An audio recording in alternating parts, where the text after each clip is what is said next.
অনেক দিন ধরে আমার খেতে মন চাইতেছে কই মাছ দিয়ে আর পটল দিয়ে আর আলু দিয়ে আমি খাবো। আর আমার থেকে এই কই মাছ দিয়ে পটল দিয়ে খেতে অনেক ভালো লাগে।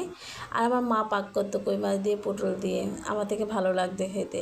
আর কই মাছটা আমার খুব পছন্দের মাছ, কেন কই মাছের ভিতরে তেল থাকে বেশি আর খেতেও অনেক মজা লাগে কই মাছটা।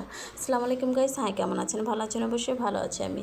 মাছগুলো আমি ভালো করে ধুয়ে নেব, এরপরে হলুদ মরিচ লবণ মাখিয়ে ভাজার জন্য রেডি করে নিলাম। এরপর আমি সবজিগুলো ধুয়ে নিব, পটল আর আলুগুলো ধুয়ে নিলাম।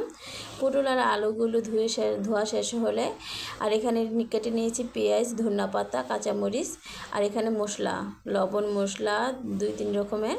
আর এই যে আমার ভাত বসিয়েছি, ভাত কদম হয়ে যাচ্ছে প্রায়। ভাত হয়ে যাওয়ার পরে আমি ভাতগুলো ঝরা দিয়ে নিব, ঠিকা দিয়ে নিব। ভাত জরা শেষ, এই যে আমার মেয়ে খেয়েছে দিয়ে গেলো। আর এই যে আমার তরকারি রান্নার আয়োজন।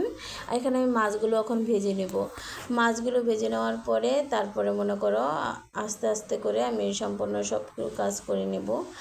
আর এই যে মাছগুলো হয়ে গেছে উল্টিয়ে দিলাম, এর ভিতরে পেঁয়াজ বসিয়ে দিলাম, এখন তেল দিয়ে পেঁয়াজ বসিয়ে দিলাম। এই যে ভাত হয়ে গেছে ঝরা, ভাতগুলো আমি এখন ঢেলে নেব। ভাতগুলো ঢেলে নিলাম আর ইয়ের ভিতরে ভুলের ভিতরে। এরপরে এই যে পেঁয়াজ ভাজা ভাজা হয়ে গেছে, এখানে আদা বাটা আর যে আদা রসুন বাটা দিয়ে দিলাম।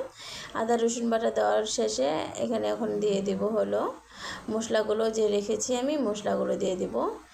মশলাগুলো দেওয়ার পরে হালকা একটু পানি দিয়ে দিলাম। পানি দেওয়ার পরে এরপর আমি সবজিগুলো দিয়ে দেবো, পটল দিয়ে দেবো। এরপর পটল দেওয়ার পরে এই দেখো আমার তরকারি হয়ে গেছে, এখন আমি মাছগুলো দিয়ে দেবো।